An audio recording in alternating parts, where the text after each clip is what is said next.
Hello, everybody, and welcome to the Fifth Avenue Cinema Podcast, a podcast about reading and fighting. We're coming to you somewhat live from the safety of our homes and bringing you the latest in all things cinema.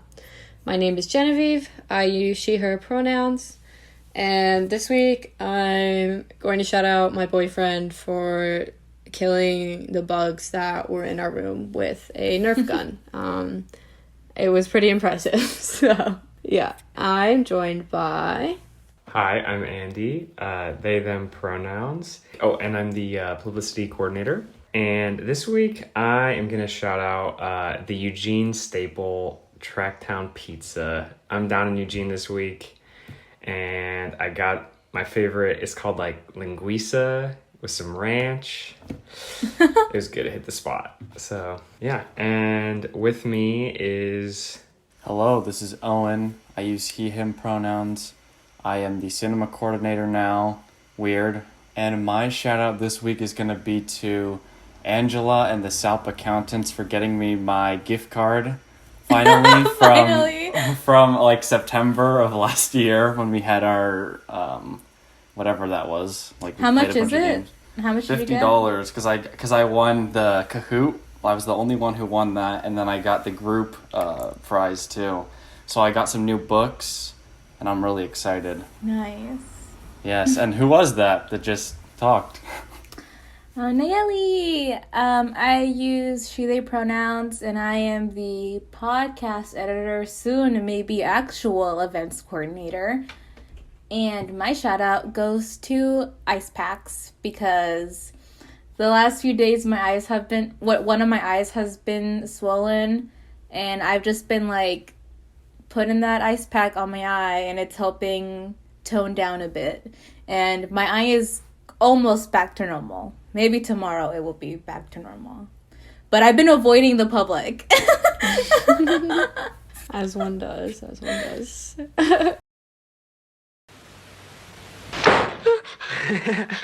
Upp nu! Fan, har försovit dig. Det är inte så farligt när man tänker efter. Det kunde ha varit värre. Tänk bara så hemskt det slutar för den där grabben som fick fara ända till Boston. Bara för att få en ny njure. Han blev berömd och kom i varenda tidning. Men dog ändå. Ingemar! Det är viktigt att man jämför. Today, we are talking about the 1985 film My Life as a Dog, directed by Lasse Hallström. It is Andy's pick, so I'll let them give a little summary. So this film, I don't know, I saw it for the first time this summer, and it makes me feel happy. It touches on a lot of issues and things that I would like to make movies about if I get the chance to make films. In sort of the way that it treats the relationship between adults and kids and children, and how children experience things much more deeply than I think adults typically give them credit for, but in their own kind of a kid way. And the way that this film shows memories and deals with loss for a child going through a lot of sadness, and it also really highlights how community and people can help other people kind of deal with sorrow and pain. And it's it doesn't take itself too seriously. I like that part of it. I mean, it's kind of raunchy and it's from the 80s, but it's Those Swedes, man. Yeah. I don't know. And so this movie, I picked it because I thought it would be a good way to kick off the summer. Just sort of a nice make you smile kind of movie. So yeah.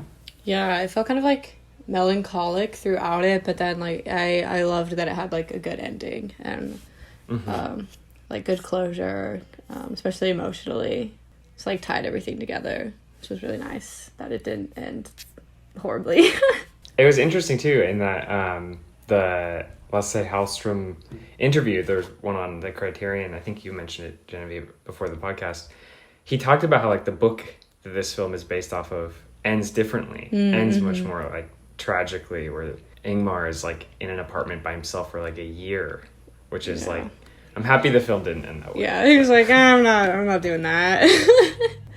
So yeah, it is. Yeah, the film is based on a book of the same title by Reidar Johnson, which was published in 1983, which was 2 years before the film came out.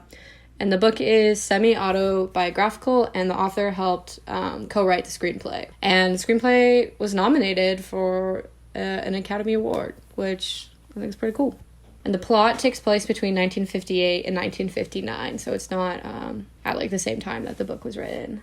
I guess I just thought this doesn't really relate to the movie, but I just thought it was a fun little tidbit that Hallström, the director, made ABBA's music videos. Pretty much all of them, during their big Swedish career. I just got really excited when he said that. Did you get a chance to watch any? I haven't. I've seen a few already, I feel like, but I was just like, that's sick. That's so awesome. It's so sick. So yeah, Owen and Nayeli, what did you think of the film? It gave me hardcore cottagecore vibes. I liked how they showcased class dynamics and the difference between that small town and the city, and the positive and negatives of both sides. It's really easy at first to be oh, how nice that small town community is, but then you're reminded the people who own the glass factory own the land and own their houses. So yeah, I've been on some weird side of Instagram, so I've been thinking about all that stuff a lot. So sorry for my possible anarchist viewpoints of the movie. But yeah, I just kind of felt really weird about how, the kid is essentially kind of sexually assaulted multiple times, but it played off as not a big deal, just the sexual awakening kind of thing. And I thought that was kind of interesting, but also kind of mortifying. Especially how that older lady just has him accompany her to her drawing sculpture thing where she's naked, and she doesn't let him see her, but eventually he does, and she doesn't make a big deal out of it. I don't know. Not that nudity is bad and that kids shouldn't know anything about nudity, but I just felt how some of it was done is realistic to how it's experienced for a lot of people. But yeah, there were just some parts of it that made me feel kind of weird about, but also it was a realistic portrayal, so I'm not mad about it or anything like that. Yeah, I agree. I had a lot of, and maybe this is more of an overall connection to kind of how children handle things, but just how funny it was, given that a lot of the stuff was just not funny at all. And I think that is kind of the point. A lot of the stuff was played off because when you're a child, you don't really understand half the stuff that's going on. That kid is going to be really messed up, unfortunately. Most likely that, or very suppressed in a million ways. It made me really think about how I wish I could handle things much more, just let things pass, but that's also not a very good way of coping with things. But also just the way that he just navigates life and continues to find pleasure in things is something that is admirable, given how much horror he's experiencing and so much separation from people all the time. I think it's a very interesting movie in the way that it depicts that, especially from the child's point of view, and the kid does a really incredible job of acting it. Yeah, I guess the kid didn't even want to be an actor. I think Hallström said he wanted to be some kind of professional sport player or something. Wasn't it soccer? I don't remember, but that the actor, I think the interview was from 2002, so I don't know how accurate it is now, but that the kid became a journalist. Wow. Yeah, he didn't really actually want to act. But I think something that was also in that interview was Hallström was saying he, because he wanted the film to feel a lot more naturalistic and realistic, he, obviously was open to improvisation and involved the actors kind of in the development of their characters and performances, including the children. He pretty much treated them exactly as he treated the adult actors, which I thought was really cool. And I think obviously helped like add a lot of depth to the film instead of, because Ingemar is a very complicated child, and I almost felt like he was more of an adult than even like his uncle. Like I feel like his uncle was more childish than he was in a lot of ways, and so treating children as an equal was really helpful in the film. To me, like the scene that really stood out to kind of demonstrate that was when like they got the new TV and they were like trying to get the TV to work, and like his uncle knew that his dog had been put down or whatever, like wasn't actually in.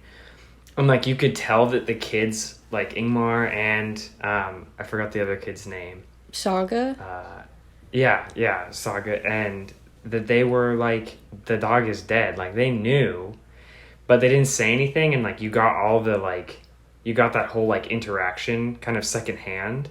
It wasn't like what was given to you by the scene, but you knew it was there. It was just like in the looks on like everyone's faces that they cut to. Yeah, and like his aunt, you know, was like looking at the uncle like, oh my god, like yeah. I don't think you would get that if the kids weren't treated like actors, like they had something to contribute. Yeah, I think a big thing of the film is like showcasing the way children learn behavior from adults. I think especially like socially. One of the moments that really highlighted that for me is when Ingemar like first comes up to like Furry and literally like slaps her backside like his uncle, and she's just like and I was like like, you know, it's like, why would a kid think that's okay? And it's like because the other adults are doing it. And she didn't stop him. She wasn't like, don't do that again. I know, yeah. I think there's some other interesting stuff going on in that relationship. Yeah.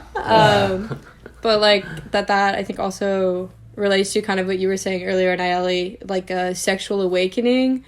And I almost feel like it wasn't even a sexual awakening per se. It was more just like a libidinal awakening, like suddenly kind of like being aware that you like have these feelings, and like it almost seemed like learning that like girls have different parts, like kind of stuff, or like, yeah, there's like, I think especially in the glass factory where like one guy starts making vases that literally have boobs on them and like the like main guy gets like super mad, obviously.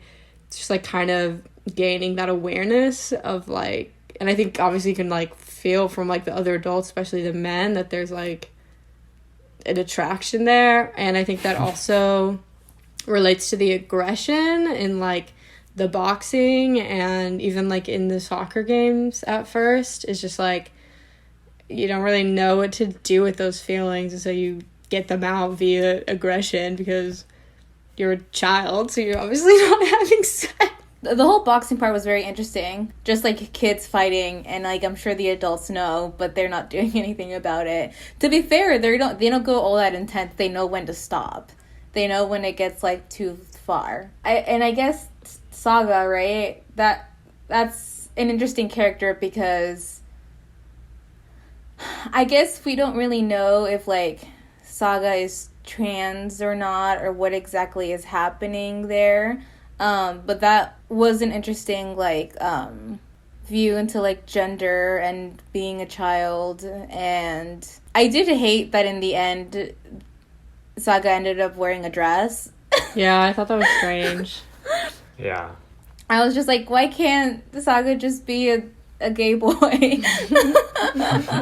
But it is interesting how, like, the other kids accepted, but it still kind of made fun of Saga. Mm-hmm. So that was kind of like a weird, like an interesting thing. Saga, like before Ingmar showed up, like Saga was like the best soccer player, like the best boxer, which I thought was interesting, an interesting like place to put Saga's character in the like dynamics of the town and like the kids. Yeah, it's definitely a very accurate depiction as the resident soccer player on staff. I've had so many instances like practicing with girls who are too good to play with the girls' team. They come to the boys' team and then they get massive respect because it's like, oh, they're not terrible, and then it's like they're part of the team and this whole thing, and it's a weird dynamic quite honestly, that it's like your respect is earned just through how good you are at something else than just like existing and like being a person that you agree with on things and like the same things. And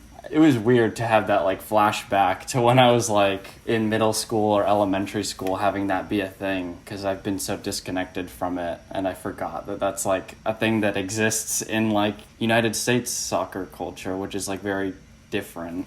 I think it's also really interesting that like those kind of like little I guess you say like cultural details or like rituals are based in truth. So like, yeah, like villages have their own soccer teams, like people had the summer houses to go to, and like the final boxing match between, I think it was Ingemar Johansson, I think was his last name, and Floyd something. It was like an actual boxing match. It was like a huge event that everyone celebrated because like the Swedish fighter won. And I think it's also interesting that I noticed when they would box, like Saga and Ingemar, it was like they were playing that match was the thing, because they would be like, you know, it's Ingemar something versus Floyd something. So then like when they were first listening to the radio, I was kind of like under the impression that somehow they were like boxing. Yeah, I thought it was a hard like flash forward, and I was so confused. I was like, wait, why are all the kids the same age, but they're not showing Ingemar, but it's like a boxing match? It was I was so like, confused. Ingemar won, we win. And I was like, wait, wouldn't Sweden have won either way? So I think that was like definitely on purpose. And then I love how it shows Ingemar and Saga are like napping on the couch together. And then there's just like the noise from the radio, being like, Ingemar brought so much like pride to our country. And it's just like that great juxtaposition of, I don't even know what you'd say, but it just was like, oh yes, Ingemar made it, he's happy now. I love that ending. I love the ending part of it too.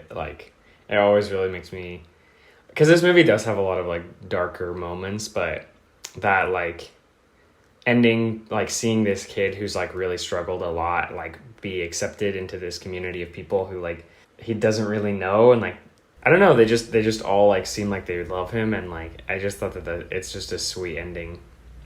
But I think that that's something that makes this movie really strong, is that like the contrast between like humor and like sadness and like all the different like community elements, and like even into like the visuals, like with the ice and then the snow or the heat of the glass. Like there's all these like things of contrast that I think really make this movie good. Yeah, and I also like Hallström said it was his first experiment in stronger sentiment and a darker story, and he was like worried about it being too sentimental and like people criticizing that, but then he said obviously audiences loved it and related to it, and so I think it has just the right amount of sentiment where it is then also, like you said, like Andi, it doesn't like take itself too seriously, where it's still humors itself, I guess. And I think another thing like that this movie was really interesting was like showing how like kids can have like physical manifestations of like their like sadness or anxiety, like how he always struggled to like lift those like glasses to drink. Like I've seen a lot of kids like growing up that like going through hard times and like have their, just like these like manifestations of that. You don't see that a lot in movies, I feel like, where it's like really allowing like kids to exist in their way, and the way that kind of kids like manifest those fears. People forget that children are just mini people. Yeah, kind of related to that. This was like my favorite quote from the Hallström interview. He said, whenever you go to a moment of sentiment, you have to be entirely honest, which I think he does really well in the film, by wanting to keep it naturalistic and realistic and like working with the actors closely. And I think one moment that really, I think, captured that was when Ingemar is like crying on the bed, because he's like accepted that his dog is dead, and the uncle is literally just sitting there like he has no idea what to do. But yeah, I feel like that was very honest instead of like trying to make it like, oh, the uncle is like so like is comfortable with this emotion and like knows how to take care of him. It made it just feel more real and honest. Another scene that really stood out to me was like the interactions, or I guess multiple scenes, but the interaction between Ingmar and his brother, and like how the brother his loss of their mom like came out in like anger and like rage, and the moments like when like his brother was like pointing his BB gun at Ingmar's dog, and Ingmar like kind of started wrestling him, and then like pancake batter spilled, and like the girl, his Ingmar's friend was there. She didn't really know how to react to this like family fight, and like just the way that those moments like evolved. And that wasn't so much sentimental, but it was like it did feel really honest. Yeah. I also in the House Trump interviews, that's where I'm getting all my information. Thought it was interesting that he said when he first started making the film, he didn't even realize how much he related to it and related to Ingmar in terms of childhood. And then like as he was making it, basically like repressed memories were like coming back to him, and he was just like, I relate to this a lot more than I thought. And like by the end, he was like, wow, there's like a reason that I connected to this story. And he also said that it was like the refrain of Ingmar comparing his misfortunes to those that are worse, that really made him commit to making the film, and that he felt like it was the key to the whole thing. Because he made it sound like in the book it's only like 2/3 of a page that's mentioned, but then because he felt like it was the key, he had it repeat a whole bunch of times throughout the film, and he said like it like emotionally would connect to the images that were shown during the voiceover instead of like literally connecting to them. It's like the emotional thread that runs through the whole film. Yeah, I thought those moments were really interesting because like you're thinking about those moments, you know, like when you are feeling really down and like really sad. In my experience, and obviously I'm not experiencing the same life as other people, but like making those like comparisons of like suffering, in my experience haven't been helpful for me, but I find myself doing them. And like I've found myself in the past doing that, especially like when I was younger. Like I feel like that there is like, it's sort of like Ingmar like discovering empathy in a way. That's kind of how it felt. He was kind of laying his own like building blocks for like, oh, I can imagine the position of that dog in space. He like talked about like the first dog into space a lot. Like yeah, how he was like, that is really sad that dog was like ended up starving to death in space. I don't think it didn't cure him. Like it wasn't like his fix to being sad. It was like him kind of realizing like, oh, other people experience other things than me. You know, like usually like those kind of monologues and those little like kind of outside of the film, outside of the plot moments can be kind of jarring for me. But in this movie, I did think it worked, even though it was like over like a space background. Like it was kind of like, whoa, okay. But it really did kind of tie it together, I thought.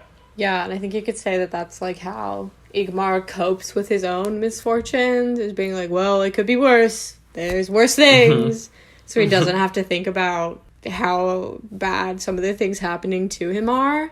And so, yeah, he just keeps thinking about Laika, the dog. But I think too, like, to me, it kind of seemed like the way that he was like actively coping was like doing fun things with his friends. Having these like, when they made that spaceship that goes across that zip line and like lands in cow shit, or like when his uncle kept like playing that same like song, and his uncle's wife was like hated it. Like, I don't know, those little moments. It was interesting because like Ingmar was at his most sad after he'd spent the whole night in that little house just thinking about like the dog in space, and thinking about like the man who almost broke the world record but ended up dying. Like, And then when he was better was when he like went out to see the shingler guy in the ice water, like not getting out of the water. Not necessarily better, but not feeling as sad. Not being so like internal.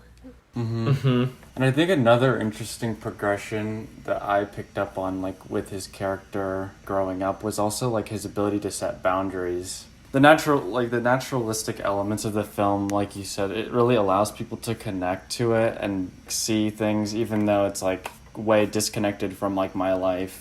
And I think that how he is able to learn to set boundaries, especially in like sexual kind of situations that he's not comfortable in. I think part of that is because of being around children, like other people, like peers, that he feels comfortable enough. And a lot of his like, or I guess the frustrations that you can see from like an external viewership are adults inflicting like maybe overly sexual things on him at a young age. And so his ability to kind of set boundaries. I mean, I think one of the scenes that I found the most funny was when he's eating the hot dog at that girl's birthday party and the girls are like fighting over him and he's just sitting there like doing nothing, and then he just eventually gets out of it. And then later on, obviously with the boxing scene, or the boxing when I'm terrible with character names, but Saga. when she unbuttons the shirt and he runs away from that as well.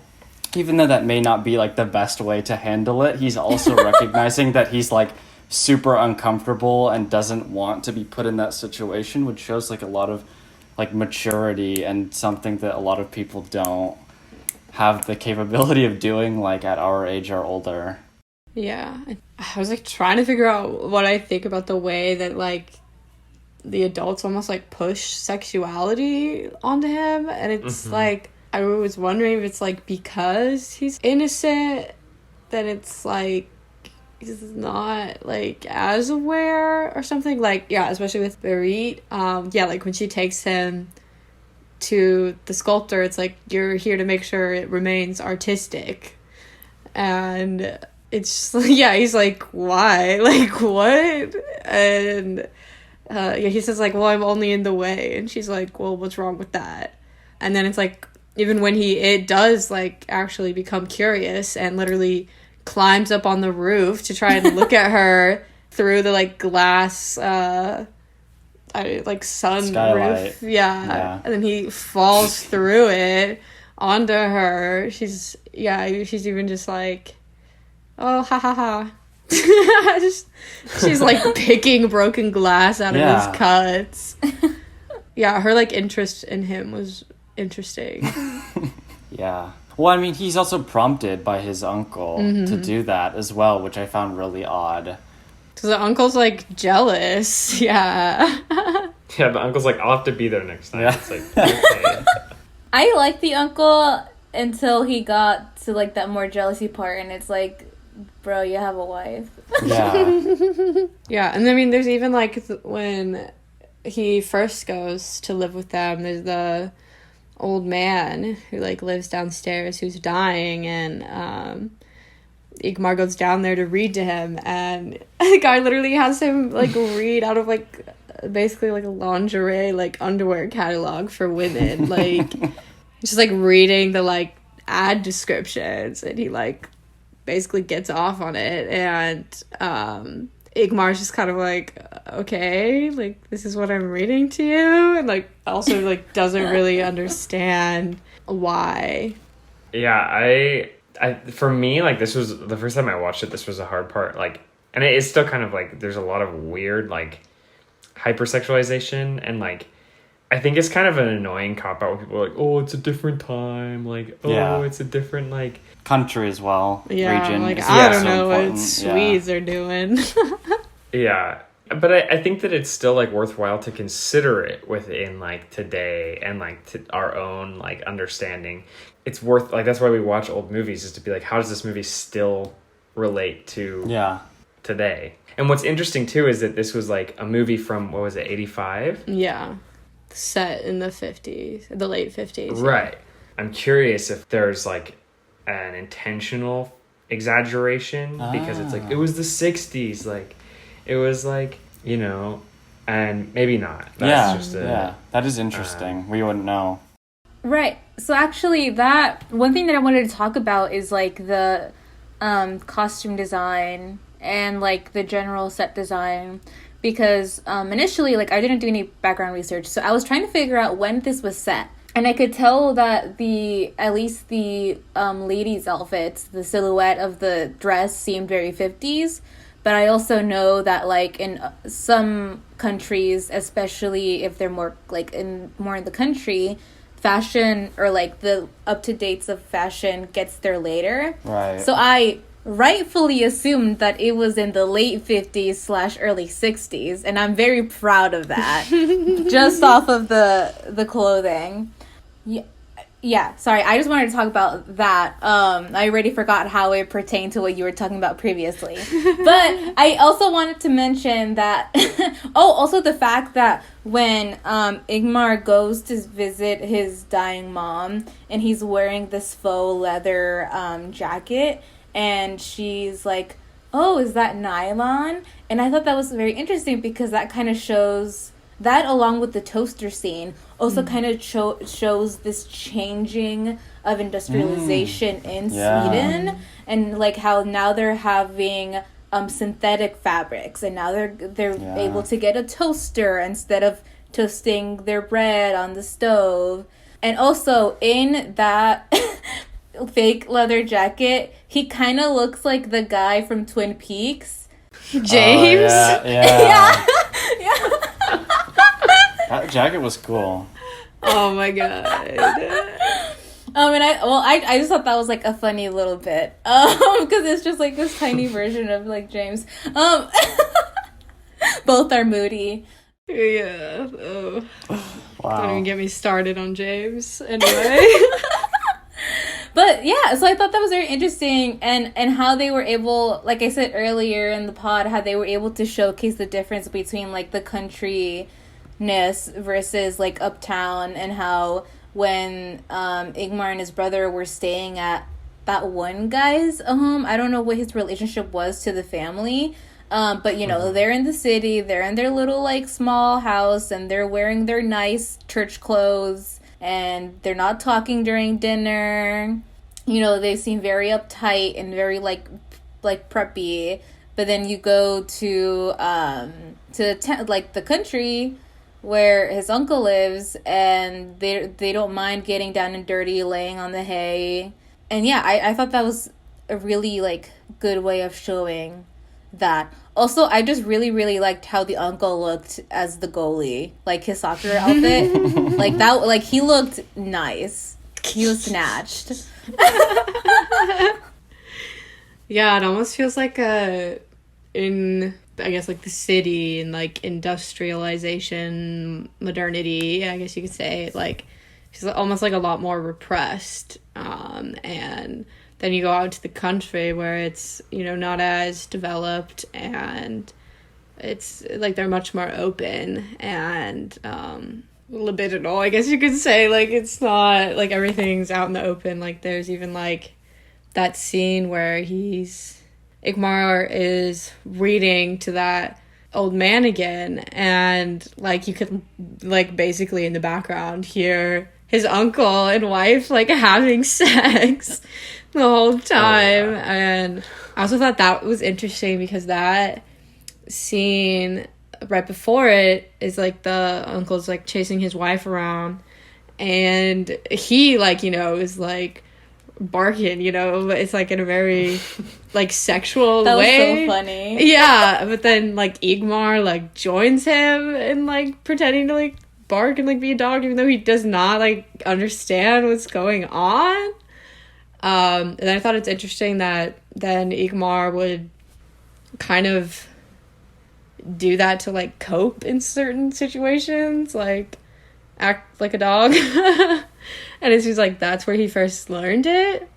I don't know what to make of that, but yeah, I was just thinking about that too, like how at the end when he's in that little outdoor house thing and his uncle's like out there trying to help, like being like, hey, like Ingemar, what's going on? And he's like just barking at him. It's odd that like is rooted in this like sexual thing. I don't know. Yeah, it's a strange part of this movie. But yeah. Yeah. It like relates to, I read that it's kind of like, the title is My Life as a Dog, though he's a human, obviously. That is like he can be likened unto a dog because he's subject to the whims of adults, basically without a choice or say in the matter. Like dogs are subject to the whims of humans in general, and they obviously don't have a choice in anything. And like Ingemar brings that up with Laika, it's like she didn't even want to go. Like she didn't, like they just sent her up into space for human progress and she died and she didn't even get a say in it. And so it's almost like when he's in these like situations where he's just like subject to the whims of other people, like there's like when like the girls are like fighting over him is when he starts like barking again, because he's like I don't want any of this, like I'm just here. When the uncle's trying to talk to him, he's like basically just like wants to be alone and like figure things out, but the uncle wants him to come out and do stuff with him. It's like, and he doesn't get a choice in anything. And I think by the end he is developing that agency. I think kind of like Owen brought up with like the setting boundaries is like now he's like, well, I'm not just going to be subject to what everyone else wants. Like, there's also things I want that... Now I'm going to bark. Yeah. Pretty much. But yeah, I don't know what to make of that, like, first coming from, like, a weird sexual place with the uncle. Yeah. I guess he's subject to the whims of sexual desire or something in that moment, I guess. And it has an interesting like connection to like when he doesn't know what to do. Like he is like stuck in, and it's kind of like what you were just saying, Genevieve, like when a dog is like in a situation where it's like hearing something weird or seeing something weird or experiencing something weird. It's like, I guess I'm gonna bark now, and like that's kind of what he does. Like, he's like, oh, this is a situation that I'm not comfortable in. I guess I'm going to be barking at people now. And a moment that I stuck with me was how, like, the uncle, he tried to get him to come out or let him in for a little while. And then he was just like, here's a blanket and some hot chocolate and I'll come back out in the morning. He doesn't, like, force the issue. Like, he doesn't, like, break into the room and be like, Ingemar, like, what's wrong with you? Like, why are you barking? It's just kind of like he lets him be there. There's a lot of like really intense emotions happening for Ingemar, and like he's allowed to experience them and do these like sort of, I think, what would appear to be strange coping behaviors. But yeah, it still is strange a little bit when he's barking. Yeah, and I think like in that way, the uncle treats him more like an adult than like a child in a lot of ways. And I think I don't know, I think like the uncle doesn't really know how to deal with children, and he's also like a childish person himself, but like taking him to the factory and like showing him all this stuff, talking about weird sexual stuff with his child, almost like innuendos, like telling him jokes about mother-in-laws getting killed, like and so I think that's also maybe like why Ingemar likes the country better, is he has more freedom and is treated like someone who has agency more than just being like charted around. Yeah. What about his like friend in the city, the like girl who he's married to? Yeah. She sucked the blood out of the cut on his finger. Oh, yeah. She almost seems like a voice of reason to him at times. Because, she is the one that's kind of like, well, yeah, your mom needs to rest. Like, you guys are stressing her out with all your fighting. And, like, stuff like that. And, like, when they have, like, the big fight and she's there, she, like, closes the window because she's like, you would have gotten, like, social services called on you guys. So she almost acts as, like, a guiding voice in times. But then she's, like, not there most of the time, so... I think it's just more... she's just an addition to, like, the city life for him. And, like, kind of seeing what the city life could have been for him versus what the country offers him. And while, like, there was some good in the city life, like having her as a friend, ultimately the country was a lot more freeing. All that stuff. Yeah, and I think as you bring up, like, that dichotomy again, it's interesting to think about her physical appearance versus Saga's, where it's like the girl in the city has, like, long blonde hair, dresses girly, and then Saga is like short brown hair. And when, you know, they first meet, she's very much like a tomboy, you could say, and like that's what he ends up, like, I guess you could say, like, wanting to be with, or like something like that's more of the like direction that he is interested in going. And I think, like you said, because it's a lot more freeing. That's something I was curious about too. Like, is Ingmar like interested in Saga as like I wasn't sure if he was interested in her in like a romantic way. I got the vibe in the end that they were kind of, because they're literally like spooning on the couch, like, That's and true. fall asleep, like all like cuddled up as children. And like, Yeah. I don't know, I think maybe that's also why she kind of like in the end is like wearing a dress, and like now they're gonna be heteronormative or like something. Yeah. Yeah, I did like, though, that even though they did put her in a dress, she was still, like, getting in the, like, zipline cart and, like, crashing into the cow pasture. You know, in some movies I feel like they'll be like, and all of a sudden, this character is totally different. At least they didn't do that. And then they learned that the gender binary was right all along.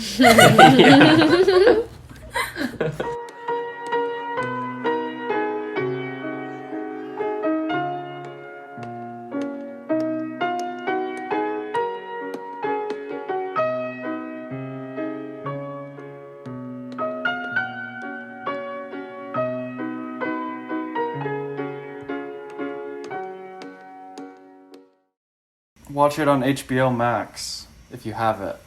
And if you don't, smooch off of a friend. Yeah. Or do the free trial. If there is one, I don't know. I don't think HBO Max is free trials, unfortunately. Criterion might. I don't remember. I think it has a 10-day trial. Yeah. This podcast is sponsored by the Criterion Channel. I wish. I wish. Yeah. Damn. Yeah, right? Oof. All right, anyone have any closing thoughts? Maybe if this movie was in the modern day, you'd be a furry.